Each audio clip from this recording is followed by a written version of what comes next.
देश के राष्ट्रपति रहे कलाम साहब, उन्होंने कन्नौज में मेरे सामने मेरे साथ उन्होंने सुझाव दिया था कि पूरे गांव को सोलर से आप सोलर बिजली से पूरा कर दीजिए। मैंने सोलर बिजली से पूरा गांव इंतजाम कर दिया था और कलाम साहब खुद आए थे उद्घाटन करने के लिए।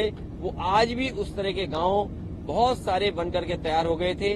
जब से बीजेपी की सरकार आई है वो भी काम रुक गया है। अगर सोलर की कहीं सबसे ज्यादा क्षमता है और कहीं सबसे ज्यादा लाभ पहुंचाया जा सकता है तो हमारे गरीब, अगर यूपी में 1 ग्राम सभा में कम पैसे में चक्की के लिए, ट्यूबवेल के लिए, उनके घर की बिजली के लिए इंतजाम हो सकता है तो मध्य प्रदेश में क्यों नहीं इस तरह की विशेष योजना भी लागू करने का काम करेंगे। जो आपके सबसे बड़े प्लांट की बिजली बन रही है वो मध्य प्रदेश के गरीब को नहीं मिल रही, जाने किसको मिल रही होगी।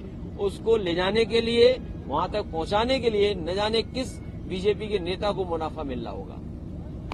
कितनी सीटों को?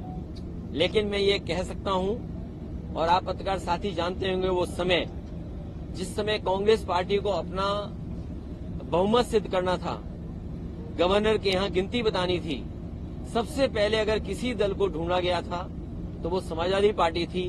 और मुझे याद है उस समय के मुख्यमंत्री जी ने मुझसे समर्थन के लिए मांग की थी। मैंने बिना हिचके हुए और बिना किसी शर्त के पहले विधायक का समर्थन समाजवादी पार्टी ने दिया था और उसी की वजह से कांग्रेस की सरकार यहाँ बनी थी। उसके बाद बहुजन समाज पार्टी ने समर्थन दिया। ये इसलिए लड़ रहे हैं कि जनता को धोखा देंगे कि इतने हमारे मुख्यमंत्री हैं, इनमें से चुन लो, इन मुख्यमंत्री बनाए जाएंगे। इंडिया गठबंधन क्या? अगला कदम यह है कि जाति जनगणना पे जनता को जोड़ा जाए, जाति जनगणना जनता को समझाया जाए। और खुशी इस बात की है कि चमत्कार हो गया इधर, कांग्रेस पार्टी भी जाति जनगणना के पक्ष में आ गई।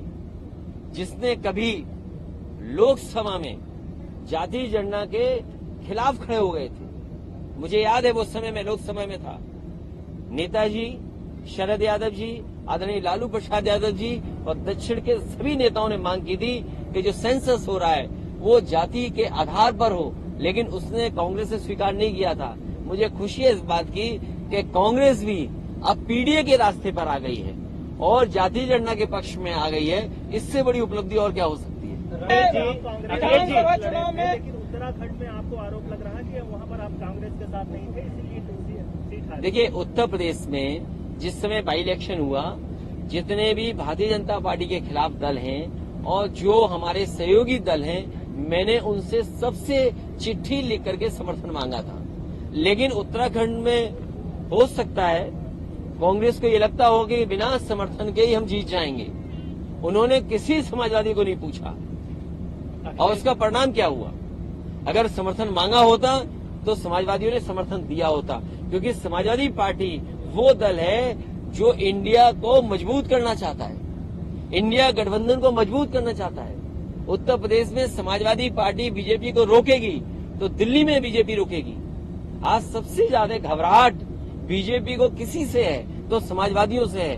अभी हाल में देखा नहीं है आपने, जब दिल्ली में G20 चल रहा था तो घोसी में कितनी बुरी हार हुई भारतीय जनता पार्टी के लोग। अब अपनी हार की वजह नहीं बता पा रहे हैं और कितना संसाधन जुटाया था, कितने नेताओं को जुटाया था, क्या भाषा इस्तेमाल नहीं हुई थी, लेकिन उसके बावजूद भी जनता ने समाजवादियों को चुना, पीडीए को चुना और उसका परिणाम ये है कि 50,000 हार हारी है भारतीय जनता पार्टी। के बाद भारत, इंडिया का नाम भारत करने का एक सिग्नल। देखिए, ये बातें इसलिए हो रही हैं कि पहले नेताजी ने भी एक बार प्रस्ताव पास किया था विधानसभा में, उस समय बीजेपी के खिलाफ थी।